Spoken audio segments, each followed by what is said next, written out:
Bismillahirrahmanirrahim. Kita teruskan lagi. Ini merupakan petikan ataupun video pendek yang terakhir untuk kuliah kita hari ini. Yang mana tadi kita nyatakan bahawa dalam kehidupan dunia ini, walaupun banyak cabarannya, Allah Ta'ala tak pernah meninggalkan kita. Kita yang selalu meninggalkan Allah, yang menyebabkan hati kita gelisah, hati kita tak tenang. Jadi antara perkara yang mesti kita konsisten buat dalam kehidupan kita supaya kita ni tenang ialah dengan berpegang kepada agama, sebab tidak ada jalan lain untuk mendapat ketenangan dan kebahagiaan roh kalau tidak mengikut ad-din yang Allah Ta'ala tetapkan. Okey, jadi antara perkara yang saya titipkan juga kat sini, saya ambil daripada internet je pun, tentang petua untuk kita tenang dan juga senang, iaitu yang pertama sekali ialah bersangka baik kepada Allah, sentiasa ingat Allah, sentiasa bergantung kepada Allah, bersyukur, mohon ampun dan memaafkan kesilapan orang lain. Dan semua yang kita nyatakan tadi tu, macam sangka baik, syukur, mohon ampun kepada Allah, dia bukan kerja pada kerja tangan, kerja kaki ataupun kerja anggota badan.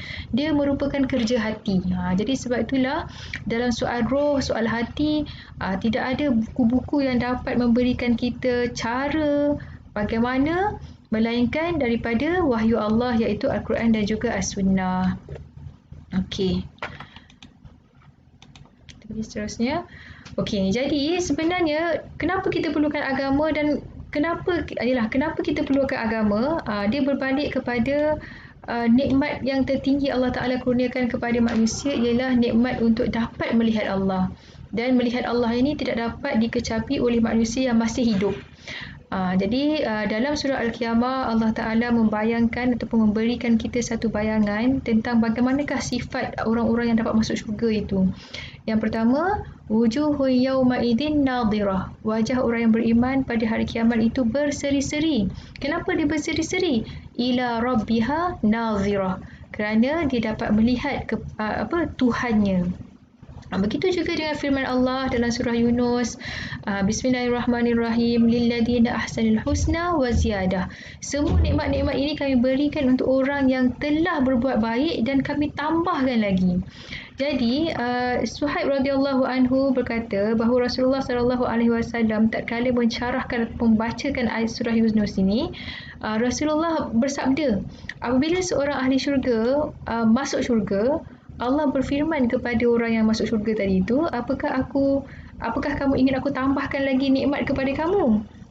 Lepas tu orang yang masuk syurga pun kata, wahai Allah, tidakkah engkau telah memutihkan wajah kami? Tidakkah engkau telah masukkan kami ke dalam syurga dan menyelamatkan kami dalam neraka?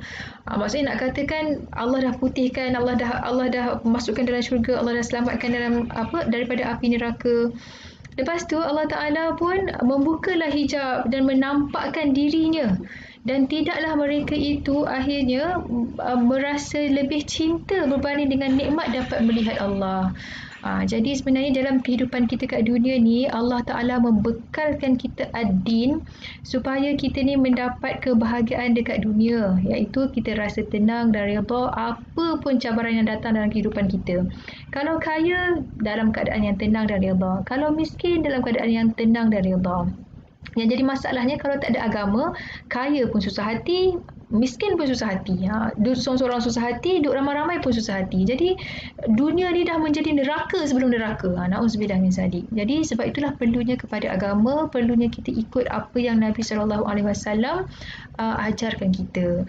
Dan kebahagiaan kita kat dunia ini sebenarnya untuk mendapat kebahagiaan di akhirat yang bersifatnya infinity. Apakah nikmatnya itu? Iaitu dapat melihat Allah dan bersama Rasulullah SAW di dalam syurga. Jadi sebagai penutup, sebenarnya kuliah pada hari ini kita nak menjelaskan bahawa manusia ni sangat perlu kepada agama, sebab manusia ni ada dua unsur yang ada pada badan dia, pada jasad dia, pada diri dia. Yang mana unsur yang paling utama ialah unsur roh. Dan yang boleh memberi petunjuk ajar, memberikan panduan kepada roh ini tidak lain dan tak bukan ialah ilmu-ilmu yang datang daripada wahyu.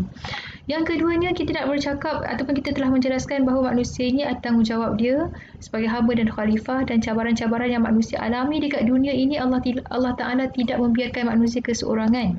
Manusia diberikan agama dan perlulah manusia itu berpegang kepada agamanya. Jadi apa yang kita nak niatkan kat sini ialah kita nak committed kepada Islam, kita nak bersama-sama untuk mencapai keridaan Allah, mendapat syafaat Rasulullah SAW di akhirat, insya-Allah.